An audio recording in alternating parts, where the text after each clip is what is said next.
Welcome back, everybody. Our next session is a live interview with BBC's Race Across the World winner, Eamon Chowdhury, in conversation with our very good friends at Wanderlust magazine. Eamon and his nephew Jamil won the 2020 series of BBC's Race Across the World, in which 5 teams raced to see who could get first from Mexico City to the most southerly city in the world, Ushuaia. Eamon and Jamil then won the hearts of the nation when they donated most of their winnings to helping street kids in Brazil. If you'd like to ask Eamon a question, just post it in the live chat box and Lynn will ask as many as she can during the session. Good morning. And if you're joining us this morning, then it is 99.9% likely that you were as gripped by Race Across the World Series 2 last year as I was. And of course, it came at the perfect time too, giving us a travel fix just as the world, well, and certainly the UK, went into lockdown. And spoiler alert, you'll know it already, but Eamon Chowdhury won it with his nephew Jamil. And I think they really grabbed us throughout the series. We fell in love with them basically and felt the emotion, felt them getting closer together. And then, of course, by the end of the series, well, as we know, they did the most huge and generous gesture which touched us all. And so it's a huge pleasure this morning to chat to Eamon. Welcome, Eamon. Hi, Ellen, you okay? Yeah, good, thanks. So where are you sitting right now? Just on my couch, nice and settled in And is Bradford, that Bradford? unfortunately. Yeah, yeah. Unfortunately, Bradford, I was going yeah. to say that Columbia ad that must have taken you back. Yeah, it did actually. When I was watching that Colombia, the one thing I do remember from Colombia is the colours, the vibrant colours, and yeah, the ad had it. And that's the best thing that I remember about Colombia. It's just, especially, I Yeah. think it was in Guatape, where all the houses on the street are in different, like, fluorescent colours. And yeah, it was a great advert, brought back some memories. Oh gosh. And you hadn't been to Latin America at all before, had you? You had travelled a lot before, but not to Latin America. Yeah, I've never been to Latin America. No, I have been to Mexico about 10 years ago, but that was just literally Cancun, and that was spring break, and that was just after university, which Okay. was yeah, it's a bit different experience altogether. Different experience. Yeah, I bet. So with Race Across the World, I mean, how did it come about? Did you see an ad? You know, how did you apply for it and why? Yeah, so my nephew applied to it, and he told me that he was applying to it. It's one of them things. You just don't think you'd get onto it, and I've applied to a few things in my time, and I told him, nothing's gonna happen off it. And he rang me up on the night, on the deadline night, and he said, "Oh, can you do me a 1 minute video?" And I told him again, nothing's gonna happen. So I gave him like a 1 minute video. I was actually in my bathroom when I did this 1 minute video, and I sent it to him. And then literally a couple of months later, they gave us a call, and I was just like completely shell shocked. It's not something that I was expecting. You just think these things don't happen to people like us. But if you put yourself in the pot, you got every chance. Why not? Well, yeah, yeah. You've got to be in it to win it. I mean, you've got to try. Exactly. But yeah, as we found out straight away with the series, you'd been somewhat estranged from the family. Yeah. You hadn't seen Jamil for, was it over 10 years? So why did he think of you? Why did he want to travel with you? I think I was in his head at the time because I think the week before we were at a wedding together, and at the wedding we just like literally chatted for like 2 3 hours, just like catching up, and it was a Yeah, really fantastic catch up. And the advert I think came on the next day when he was sort of thinking about it, so I was in his head at the time, and he just imagined like doing it with me would be quite kind of good and amazing experience. yeah. Oh, how fortunate that he did. Yeah. But how does the program then actually work? Because I think we all know that obviously the whole point of it is you've got to make it, through a huge journey. You've got very limited budget. You've got no smartphone. But for instance, when you got the call or whatever, they said they were taking you. Did you know where you were going? We had no idea where we're going prior to landing in Mexico City. It was all kept hush hush, and even prior to getting on the plane, they made us sign these like visas for like I think it was Mozambique and Mongolia, just to throw us off the scent. So when they got us to Mexico City, I was like, okay, I've never been like down south, down to Latin America, and I just thought it's just too difficult, just too dangerous. I mean, this is the BBC; they don't do dangerous. They must be going back up to North America and doing something up there. But when I realized we're going down all the way down to Ushuaia, I was like scratching my head and saying, "Are you sure, guys? You want us to do this?" And so yeah, it was just amazing. And it was a really shock because I'd done a bit of research thinking of all the places that I could have gone on around the like big journeys, and I just never assumed it would be South America. And of course, you didn't have any Spanish, did you? No, No. no, nothing at all. I couldn't do no Spanish at all. Good old hand Yeah. language. Well, exactly. I mean, we'll come on to communication, I think, in a bit, because I think what really struck us, all of us watching it, was how you and Jamil were probably the best out of everybody at, Mm. though, communicating with locals. But remind us, you have an incredibly tight budget, don't you? Is it something like £26 Yeah, a day? that's right. Yeah, so that's And 26. yeah, It's £26 a day, and that's for everything. That's food, accommodation, travel, any other like amenities that we want. So that's everything, which is actually nothing at all. Especially when a bus ride it will cost you about $50. Do you know what I mean? So it was nothing. yeah, no, that must have been one of the biggest challenges. I mean, were you hungry? Sorry, I mean, I've just had my breakfast, so I'm thinking of Yeah. food, but did you get hungry? I mean, were you having to deprive yourself of things like, meals, drinks, and obviously, I'm sure you were having to go without showers and things at times. Yeah. So, how much of a deprivation was it? It was a lot of deprivation, to be fair. Food was a luxury for us because we spent our majority of our money on travel and getting from A to B. So a lot of the days we didn't eat. We would constantly have water with us, and even water was almost hard to come by at times. So yeah, not just food. It was just like sleep as well. We spent a lot of times on overnight bus journeys, 24, 36 hour bus journeys on really horrible buses. So it was tough. But the things that we had to look forward to was the checkpoints. And as soon as we got to the checkpoints, then maybe we could eat properly and let our hair down and have a wash and get back to a bit of normality a little bit.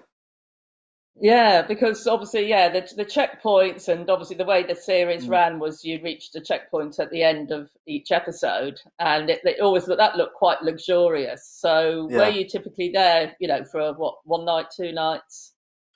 Yeah, roughly. Yeah, majority of the time just one night usually, and we're back off the next day.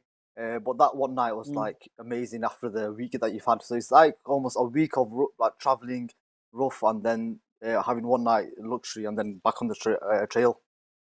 Yeah, and you've obviously must have somebody or some people with you filming you, Yeah. which must be strange as well. I mean, how did that feel? And like, what kind of crew have you got with you, and how did that feel? Yeah, so we're given two producers that carry cameras, and then we've got like a security person and a sound person that travel everywhere with us. And you can imagine, everything that we did, they did. Every bus that we went on, they went on.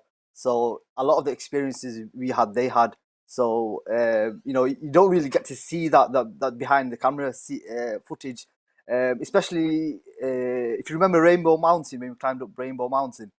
Like that was a struggle. It was a tough mountain to climb, but they had to tackle that with all the camera equipment, the sound equipment. So my hat goes off to them for what they did, and we almost became a really close knit family because we were in Mm. each other's pockets every day, every day. So yeah, it did get get a bit getting used to having a camera in your face and like talking about your feelings and stuff like that, and you just got used to it, I guess. After a couple of days, I just found it a bit odd, but after that, I just roll with it. Mm. Well, yeah, I guess it gets to that stage where you are just ignoring it. And I see that somebody who hasn't seen the series but is watching Yeah. asked, will it be repeated on BBC Two? I mean, It's actually on iPlayer, isn't it? I'm pretty sure it's on the BBC iPlayer, and you can find it online. So do That's go and right. watch it straight after this. We order you Yeah, to. 9 hours worth. Yeah, great to see the questions coming in, and we will be getting on to them. Now, to be frank, Emon, you and Jamil didn't get off to the most auspicious start, did you? I think the first episode very much felt. I mean, I was watching it, and as a keen traveller, I'm trying to think, right, who's going to be the good ones here, and I've got to say, I didn't fancy you and Jamil as winners. There's no way I'd have bet on you two. Yeah. And yeah, in fact, did you even lose your map in the very early on? But yeah, I think you were definitely the underdogs in that first episode. Did I you think feel I that think way? we yeah, well, the first episode we just when they dropped us off in Mexico City, and then they're like, "Oh, this is where you're going. Here's your map. Here's your money. There you go." We're like, "What do you mean? There you go?" Like, you know what I mean? You just didn't expect it. We just didn't know what to do, and we were in like no man's land almost. We couldn't speak a word of Yeah. Spanish, and we didn't have a clue what we were doing. You know, we just thought in the first leg we sort of like took it as like a holiday. You know what I mean? It's like holiday paid for by the BBC. No better, nothing better than that. You know what I mean? So we were just enjoying ourselves the first leg. We just enjoying ourselves, and then we realized, you know what, this is actually a race, and we need to get our act together. And that's when we started communicating better. And I think through this series, you've probably seen the relationship between me and my nephew change on how we started communicating better and doing better choices. Was it 36 hours we were behind in the first leg, something like that? Something ridiculous. Um, 33. I double checked. Yeah. 33. All right, sorry. 33 hours behind in the first leg. So after the first leg, we just thought, you know what, this is going to be an uphill struggle for us all. But yeah, it was good. It's sort of we needed that first leg just to get our act together really. Yeah. Well, I guess this is it that not only were you not kind of perhaps used to that style of travel, like I say, you had traveled a lot before, but not perhaps in that quite that way. But of course, also, what did come over was that although there seemed to be a genuine affection straight away between you and Jamil, that you were practically strangers to each other, weren't you? Yeah. Like I said, it's 10 years that I spent away from the family, and prior to the trip, the longest I've ever spent with Jamil was literally about half a day, and I struggle with that. Mm, So to spend mm, 53 days with him, day in, day out, was was going to be a task in itself. mm. Unfortunately, we're very similar in terms of like we love talking to people, we just love interacting with people, and that's what got us through it because you can imagine the amount of people that we met on the way, and especially on the buses. Like I'll be at the back of the bus, like talking, not even talking because they can't speak English, I can't speak Spanish. We're just like communicating somehow with the random people, and he was at the front of the Yeah. bus doing exactly the same, and we're just like meet up in the middle. You know what I mean? After we've gone through the whole bus. Yeah, and really started to come over that, as I mentioned at the start, you were communicating with people and you didn't see the others do it to quite that degree. I Yeah. think somehow you two were, despite the language barriers, you were just being very open, talking to people, weren't you? And that seemed to make a big difference. And was it on the third leg, I think, that the one that you actually won? Yeah. So, yeah, which was great. So, complete change. But so much of that seemed to be, I think, as well, because you were communicating with people, you were getting inside info as you went along. Yeah, the communication was key. I think that's the reason why we got ahead, and that's the reason why we won.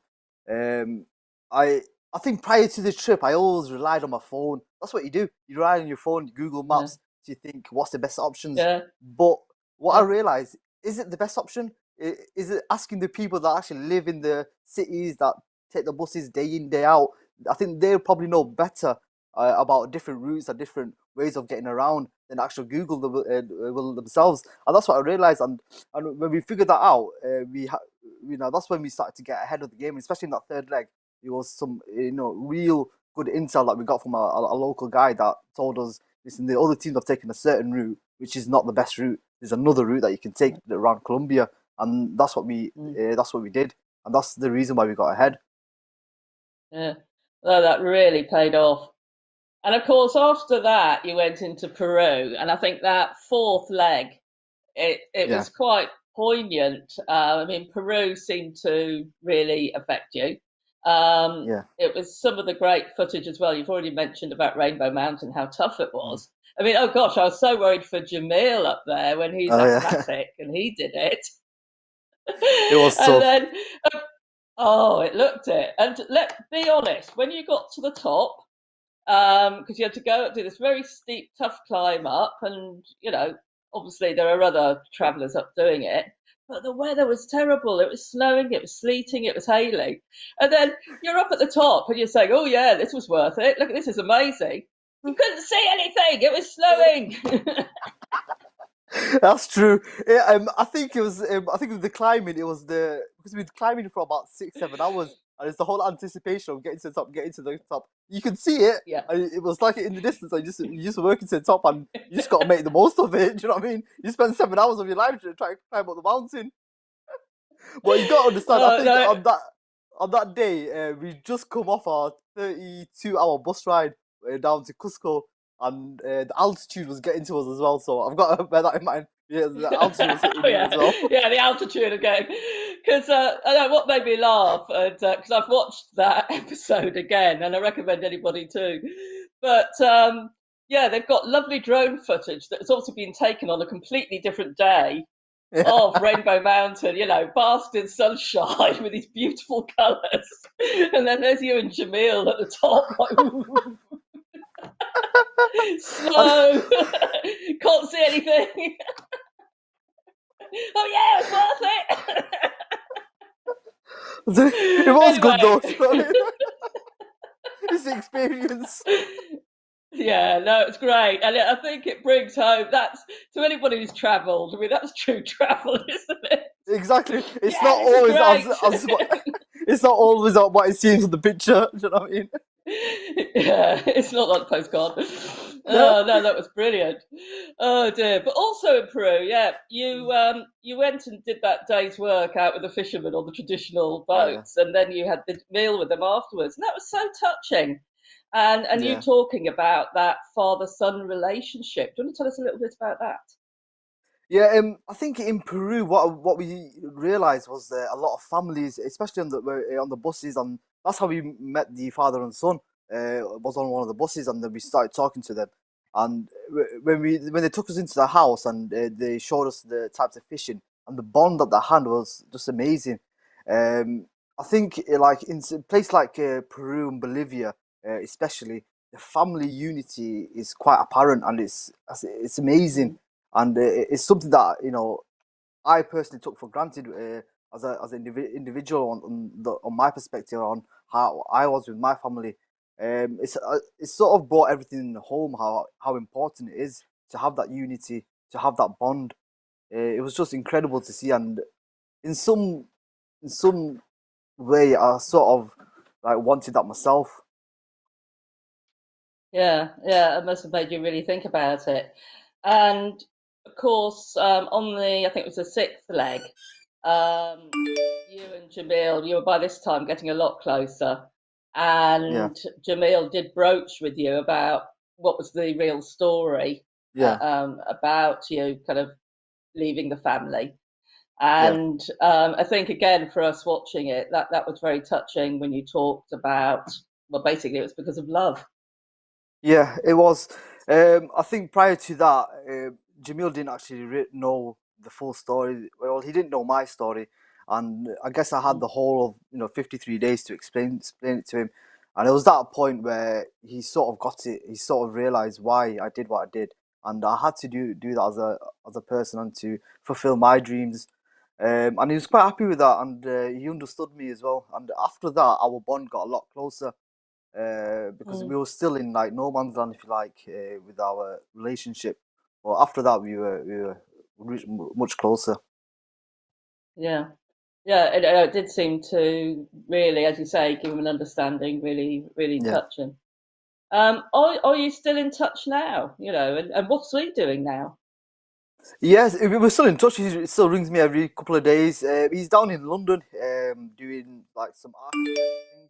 That's what he got his degree in. So yeah, he's doing well for Mm. himself. He's just plodding on with life. I've actually seen him tonight. We're going for a run together, so that should be interesting. He's coming up Yeah. to Bradford. Oh, great. Well, we'll come back. I think I'm sure we'll touch on the running in a bit because, of course, Yeah, you are undertaking quite a big challenge at the moment. But meanwhile, back in South America, and gosh, I can't believe there's somebody watching who hasn't seen this program. You do. I'm seriously ordering you to go onto iPlayer after this and yeah. catch up on them all. They are so gripping. Um, but I think as it goes on through the different legs, the enormity of it, because I think was it 25,000 kilometres you were doing, and the whole enormity of it, your budget's running down. You are thinking because you guys were behind on budget nearly the whole time. Yeah. Yeah, so it's if anything, it is getting tougher and tougher. Did it feel that way to you? I mean, were you ever concerned that you might not finish? I think there was a certain point in Buenos Aires, yeah, it was Buenos Aires there, where I actually thought, you know what, we were not going to make it to Mendoza. We just did not have enough money to get there. We looked at the map and we realized how far it is and the costings, and then we could barely just make it to Mendoza. Um, Even hence, after that checkpoint, we worked straight afterwards because we had to get onto the next part of the race. So yeah, I think it was more towards the end when you realise your budget is like really dwindling. You might not make it to certain places. I think we found Brazil to be really expensive in terms of travel. That's where our budget took the most impact. And also we sort of we didn't think that would go all the way across Brazil either. Because you can't not do South America and not see Brazil. So I mean, it's such a huge part of it, and I'm so glad that we did do Brazil. It was incredible. But yeah, the budget was crucial to us, and it was stressful as well. Because on one hand we didn't have enough money to travel, and on the other hand, we had to work to travel. But if we had to work, we had to stop, and we'd lose our place in the race. And that's what we Mm. did do in the seventh leg, where we actually lost our first place to second place because we had to work. No, exactly. And obviously, as you say, you'd been first in the previous leg, and by this point, I think you had Mm, become strong favourites to win.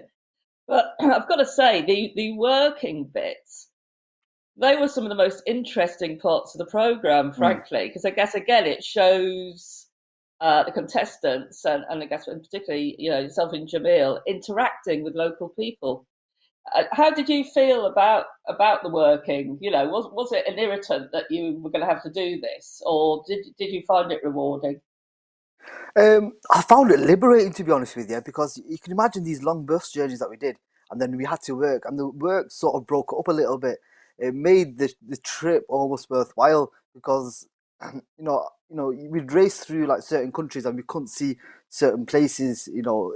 But we had to work, and the work sort of compromised for that because we've got to understand the people, the culture, and what they're about. And in some of the instances, we got fed like the traditional food, and it sort of compromised us not seeing the sites. Like in Brazil, there's so many sites that we didn't see. Like, you're talking a lot. But I guess meeting the families and traveling with them and working with them, it really did help us with that. And I found it liberating. I really did, and it's something that I'd Good. love to do afterwards when I go on my travels. Right, we spend more time with local people in that same Yeah, way and yeah. working with them. Yeah. Like you say, you did miss out on a lot of the sites. Was that Oh yeah. frustrating? Mm. Yeah, it was really frustrating. When I look back on the trip, it's probably my biggest regret of some of the sites. And I think there was one point where I think it was Costa Rica. We traveled through Costa Rica on a 26-hour bus journey. We didn't even stop in Costa Rica. We just literally just traveled through it. And Mm. Costa Rica's such an amazing country. And I knew a bit about Costa Rica already beforehand, and I was so gutted about that. And that was my biggest regret is not seeing a lot of the sites. Mm. Well, you can go back, and Yeah, I'm sure you will one day. Yeah, eventually. eventually. As you said, Brazil used up quite a bit of the budget, and um, Yeah, so the Brazil one, there was quite a lot of budget. You missed out on quite a few of the sites there. And sadly, we've lost Emon. We've got problems in Bradford. We're hoping to get Emon back in a moment. And thank you for bringing your questions in, putting your questions in the chat box. And as soon as we've got them back, we'll be able to get onto those questions. And as I say, even if you have seen the programme, I do recommend going back and watching it again on iPlayer. And so while we're waiting for Emon, why don't we watch a video and which shows a bit about the trip and also how it impacted him and what he's done since.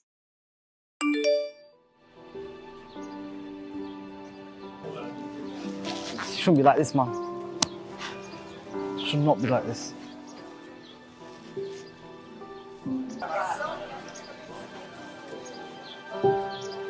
If I wasn't on the race budget and this was my money, I'd give it all.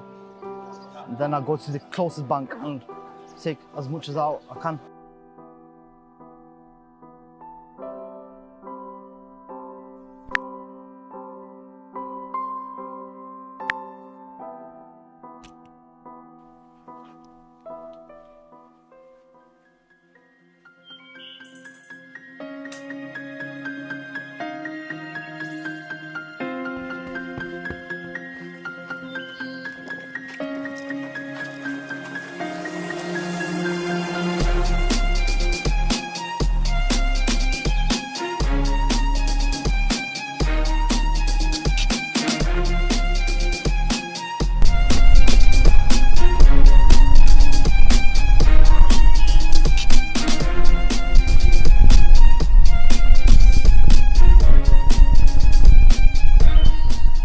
Last year, me and my nephew took part in the BBC's Race Across the World, where we raced across the whole of South America. We came across a lot of kids sleeping rough on the streets, and we were taken back by it. This year, I'm trying to raise £100,000 to try and build a school in Nepal with the charity Orphans in Need. With your kind donations and your help, I'll be able to fulfill their dreams. Please guys, follow my link in my bio and donate where you can. Share my page and let's get out there and let's make these dreams come true. Hi, Iman. Oh gosh, Hiya. sorry, there seemed to be a technical blip there, but it's great to have you back on, and it gave us an opportunity, obviously, to play the video. Because, of course, I was just getting on to the thing about Brazil. And Yeah. obviously, Brazil, beautiful country. As you said, you felt it was a shame you had to miss out on so many sites. It was also the country that was most expensive and ate up a lot of your budget. But obviously, let's probably changed your life in another Yeah. way. We saw you in Sao Paulo, and we just saw a little bit of it in the start of that video. So, can you describe to us what happened that day? Yeah, even watching your clip back, especially that little bit of footage that you've seen in Sao Paulo, it all brings it back to me a little bit. I think throughout the whole race across the world, we've seen a lot of poverty, a lot of kids sleeping rough on the streets. I can give you quite a few stories of what happened in Peru and in Bolivia, but I was in Brazil where we actually came across these street children, and when I was there, I remember I said to them, I will come back and help you guys, and I will do what I can, and that's what we did. Um, I think you probably know yourself with travel. When you go to these deprived countries, you see a lot of poverty yourself, and it's like that phrase. You've got to see it to believe it. You've got to see it to experience it, and that's what it was. When it's there, stood in front of you, happening in front of you, you just cannot ignore it, and that's what it was. And that's it got to us all, not just myself, but my nephew, the whole team. So it was an experience, and it was something that I'll live with for the rest of my life. Yeah. And so you obviously carried on down towards Ushuaia. There were a couple of more legs to go. Was it playing on your mind? Was it, was that staying with you? And had you started to think about what you could do? I think that was a turning point for us in the race. I'd say up until then we were treating it like almost like a holiday, that we were so fortunate to have these experiences, to be traveling like this.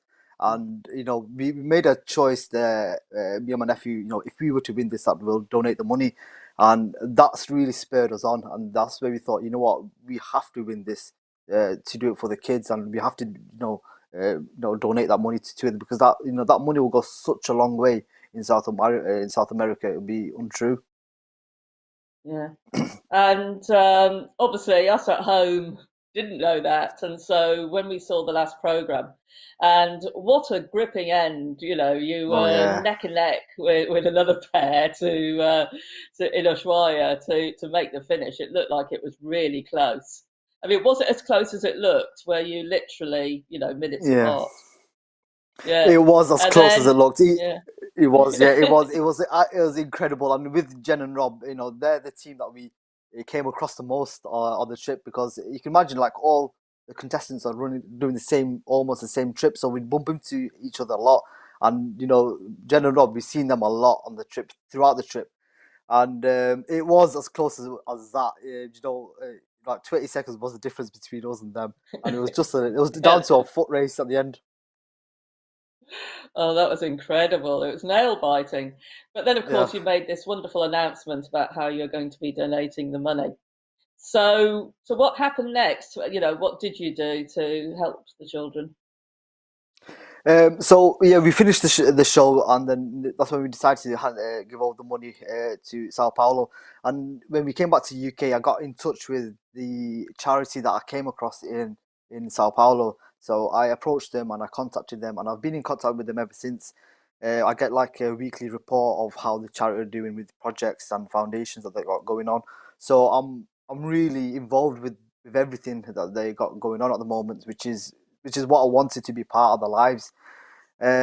So yeah, so we came back and we obviously gave them money over, and the money that we sent over, we specified that we wanted to help street children, because they had loads of projects going on throughout the Mm. city and throughout Brazil. But we specified we wanted to help the street children, and that's what we did. And we had some like videos and pictures back from the charity to show how our money's been spent, which was amazing.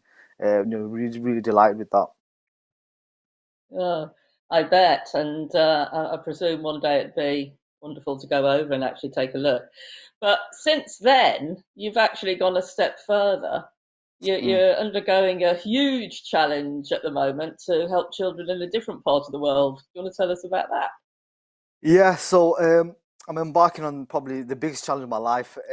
It's something that I've always wanted to do, is to build a school for orphans, and that's what I'm doing. So I'm hopefully going to raise £100,000 with various challenges over the summer, which ultimately will end with the London Marathon at the end. So yeah, £100,000 to build a school from scratch. We've got the land in Nepal, which is next door to an orphanage already. So I'm going to be there from literally the first big brick being laid to the opening of the school. So I'm going to be there for the whole process, and it's something that I want to share with everybody. I want something that I want to everyone to get involved with. So hopefully I'll be going over to Nepal like at least once, twice a year, and I'd love to take people with me to experience. And have you been to Nepal yourself, Lynn? Or Yes, I have, but many years yeah, ago. Yeah, but yeah, I I I, mean, I went absolutely 10 years ago. beautiful. Yeah. Oh, yeah. So beautiful place, Oh wonderful yeah, people, but again, yeah, the poverty is really it's upsetting. shocking. And when I went 10 years ago, and I was back in the backpacking days and hostels, and I loved everything about Yeah. Nepal. And I remember I came across one orphanage. That's the orphanage I'm going back to. That I told them that I will come back and help them at some stage, and I'm just using the basis of my race across the world success just to launch that. And I was fortunate to do what I did on race across the world, and to have a big following online. And I'm just utilizing that to make people aware of what's happening in the world, and to help as many people as you can. The amount of people that we can get through the school, educate them, especially with orphans, where they don't have a chance in life. We just giving Mm. them that start in life, really. Yeah. So when you say that Jamil is going to be doing a run with you tonight, is that all part of Yeah, the running challenge you're currently doing? Yeah. So how That's do right. people find out more? You know, where should they go to donate? Yeah. And in fact, just to get more information. I'm streaming everything online at the moment on my Instagram. So my Instagram handle is Emon Chowdhury, and also my Twitter. I'm streaming online. Our Just Giving page is justgiving.com/run Emon run. You can donate as much as you can. You can share the page. But I just love as many people to be involved in the project as well. For them to witness the start of the for the start of the school to it finally being built. I'm doing a lot on Facebook as well, so I'm constantly on my social channels as well. And I've got Jamil running with me tonight, and tomorrow I've got Dom. You remember Dom from Race Across the World? Oh yeah, He's yeah, uh, yeah, he, he's running with me, and last week Joe and Sam didn't run; they sort of walked around with me for a bit of the run, yeah. and that was nice. So yeah, Oh, brilliant. And that's wonderful that you've all kept in touch and also that they're yes, supporting you on this. So, how fantastic. So do look up Emon on social media to get the latest progress on that. And as he says on justgiving.com, it's run Emon run. And I'll make sure as well on Wanderlust social channels that we put some yeah. links up as well so Oh, people can find them. that'd be awesome. Also about the run, I forgot to mention it. I'm doing 200 kilometers during the month of Ramadan. Ramadan, we're obviously fasting 17 hours a day, so I'm doing 7, 8, 9 kilometers a day after fasting. So no food and water throughout the whole day. I'm doing that run Yeah. just to make it a little bit interesting. Yeah. You're a glutton for punishment, Ivan. I'll say I am. that. You don't make life easy for yourself, but how brilliant. Okay, I think we should take some questions because we've Yeah. had a lot in. So let's have a look. Somebody says, had you watched the race to Singapore before you did it, which I was the first didn't series? watch the well. I didn't watch it up until literally about 3 weeks before we went to Mexico City, and I didn't even finish watching it. I think I watched the first 4 episodes, so I sort of had an idea of how the the program works. But to Singapore, it's completely different to our trip. Do you know what I mean? Yeah, Because in South America, you probably know yourself, there's no trains at all, which is amazing, which I yeah, find weird. There's no trains at all. yeah, It's all yeah, bus journeys and boats. yeah. No, absolutely. No, very different experience traveling there. What was the scariest experience that you had? Was there a scary experience? Um, I think there was quite a few scary experiences, but the most one experience was probably in the Darien Gap. To get through the Darien Gap, it's a massive gap between Panama and Colombia, and it's just dense forest. To get around it, you have to go on this like boat, which is for 9 hours, and this boat is a very small. I'll say it's like a dinghy almost, and it's like you're on there for 9 hours straight. And it was some stage on that trip where I thought, what, maybe we were going overboard, and there was like 8 people on this like little boat. So yeah, that was a bit weird. And they did actually record it, but I didn't think they showed much of it. I think they used a lot of the drone footage afterwards for that because we were just all over the place that day. Well, I guess, yeah, I think that'd be interesting, wouldn't it, to see the kind of the bits they've had to cut, because I'm sure Mm, there's a lot of interesting stuff there. yeah, A practical question from somebody. What happened? You've got a crew with you, but what happens, for yeah, instance, if there's only 2 seats left on the bus? yeah. What did the crew do? So we had to make sure there was a minimum of 4 seats on the coach. So Mm, basically, it was me and my nephew, and the two producers will always stay with us. The other guys, they could get the next bus, or well, they can get a taxi if they wanted to. In fact, they did get a taxi, to be fair. And they'll follow us in the on the bus. So we just had to make sure there was 4 seats at all times for them. yeah. Yeah, so that's an extra headache that obviously we didn't Yeah, see. Yeah. we did actually. And We did somebody's actually. asked, We did actually miss a few of the bus journeys because of that, because there was only like two spaces left. They're like, sorry, you can't get it. oh, that must be frustrating. Yeah. Oh dear. Um, who did you consider your biggest competitors? Initially, I thought our biggest competitors were going to be Dom and Lizzie. Blonde hair, blue eyes. People help them. Do you know what I mean? But I think later on we just realised Jen and Rob were quite savvy in the way they travel and the way they spent their money. I think after Brazil, we thought, yeah, it'd be Jen and Rob. That'll be our most competitors. Yeah, they were very competitive, weren't they? And Yeah. very much managed their money. Somebody asked, did you drink the coca tea in Peru?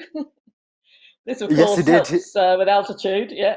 Yes, we did in Cusco. They gave us to us. It was like a mosque. It's actually quite nice. I've actually tried replicating it here, but just can't.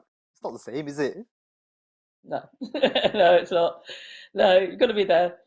And somebody said, what did you discover about yourself on the journey?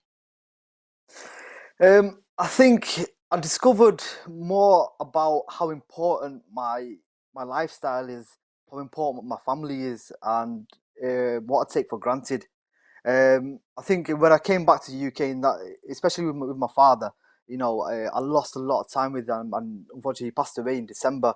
But fortunately, I had about 8 months with him before he passed away, and in them 8 months, I made up a lot of time. I almost spent every other day with him, spending time with him, and just talking to him really. And then prior to 10 years I spent away from him, so I just realized how important friends and family are, and so you take that for granted, and also the small amenities in life: food, water, shelter. Them three things is stuff that we take all for granted. There's millions of people in the world, around the world, that haven't got them things. Especially with the kids, when we witnessed them, I always thought to myself, what have I done to deserve what I've got? What have I done to be living in the UK with a roof over my head? And then what have these kids done? Do you know what I mean? It's just not fair. So that's one of the reasons what's inspired me to get raising money and to help a lot of children in the world, because at the end of the day they're children. Do you know what I mean? It's just shouldn't be like that, to be fair. No, absolutely. And it sounds as if, this program, this series has made a lasting impact on you. Yeah. Do you think it has? I mean, that's wonderful. That's that story about coming close to your father. But do you think as well this is going to impact your life going forward? I think it has, yes. Race Across the World was amazing in so many respects, but the biggest thing that I'll get from it is having that idea, or having that realization of how bad it is in the world. At the moment, I just want to do as much as I can to help others that are less fortunate, and Mm. that's the best thing I've got from Race Across the World. It's just that, really. Yeah. Well, that has been so inspiring. Thank you so much, Eamon. I mean, Yeah. I was already a massive fan of the program, and I'm sure everybody watching was, but also the impact it's made and the way it's helping as well now so many children in the world is Yeah. incredible and so heartwarming. I might have to come to Nepal with you. I think. I think Oh, Lynn, that sounds I would incredible. love that. I would love that. Like I said, it's once the school's up and running, it's going to be an open invitation to anybody that wants to come. And the more Got people it. that go over and experience it and help out in this school, even if it's anything that you can do, it doesn't really matter. It's just being there, being part of the journey will be amazing. And Yeah. it's just outside of Kathmandu, so you've got a bit of everything in Nepal, haven't you? You've got a bit of the historic side, the culture, you Yeah. got the Himalayan Heritage, mountains, everything. scenery, everything. Oh, brilliant. Well, let's just finish on that note then. And we're going to play the video again so everybody as Yeah, well can thank see you. that. So thank you, Eamon. That was brilliant. No problem. Thank you, Lynn. Right.